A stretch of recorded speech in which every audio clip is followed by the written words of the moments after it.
So I don't know if I'm sure you've heard of it because everyone's been talking a lot about it. I know that cancel culture has been the hot topic nowadays. It's like what everyone's been talking about lately, cancel culture. And cancel culture's been around for a while now. Mm, I think for a few years, but now it's like really one of the highlights of everything that's going on in the news, especially when it comes to YouTube or gaming channels, celebrities. And now it's even affecting real life people, like regular people. This has been going on a lot worldwide that people have mentioned cancel culture.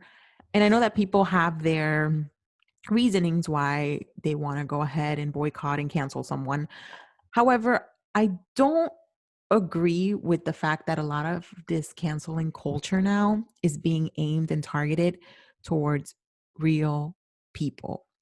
I'm right. talking about people that aren't celebrities, people that aren't YouTubers, people that aren't social media, influencers. The reason this is such a big topic and has grown so much is because of social media. People have deemed this generation the generation to not meddle with or to not mess with. But there's certain things that you just take it way too far. And I think that there's a couple of things that are being taken way too far. I'm not going to name anything. I'm not going to say anything because that's not my goal. People should be able to share their opinion. And it's okay if you disagree with them. You don't have to agree, and you're not gonna agree with everybody with everything everybody says. You can't stop people from thinking differently. That's just what it is. Every single one of us are different, and in our way, in the way we think, in the way we are, everything. And I find it crazy that because people like this cancel culture, right? Because people share their opinion and you disagree with it, you find it okay to just cancel them out. Do we understand like how this affects people? Like, one thing that I don't like is that this cancel culture is now bleeding into children and It is is. bleeding into kids. And you know what? The number one thing that I see that look, I'm a mom. And the number one thing I want to teach my kid is, and my kids, is to be nice. To be able to talk to people, have normal conversations, be able to share opinions without having an argument, and be able to really be themselves, right? Because this generation loves to talk about, oh, we need to start learning how to be ourselves, this, that, and the third. But do you understand that cancel culture, it's part of the problem?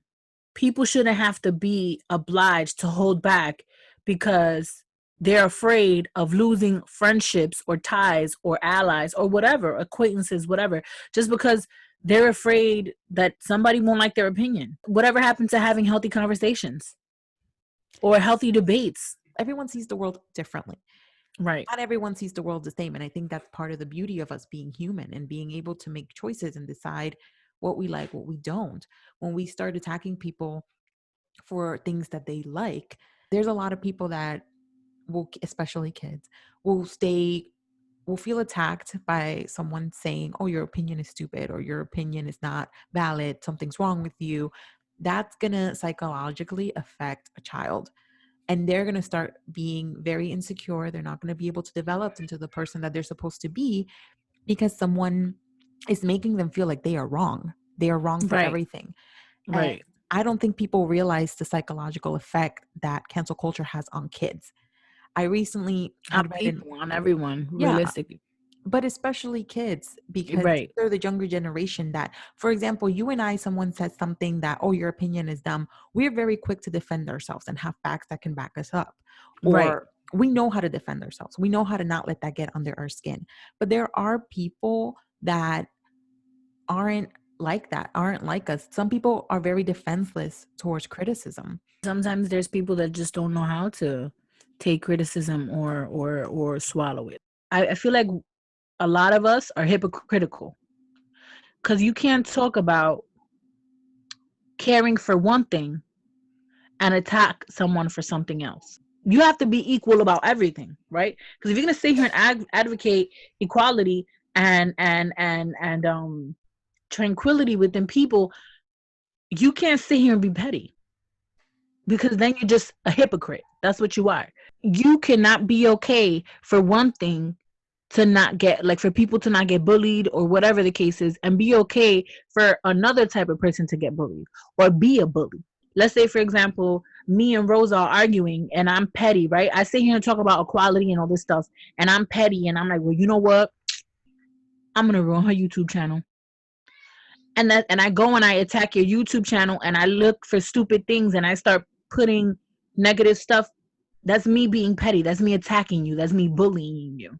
And I can't sit here and talk about equality for one thing and bully someone on another and on another way. Just because we see a person, my mom always said, she always told us, like, you could see people's face on the outside. That's what you see. You see the face. But behind that person, inside that person's mind, you don't know what's up there. You don't know what problems they go through in life. There's some people that out there that don't know how to defend themselves. They don't know how to respond. Me and Rosa have had debates between us because we don't always agree on everything.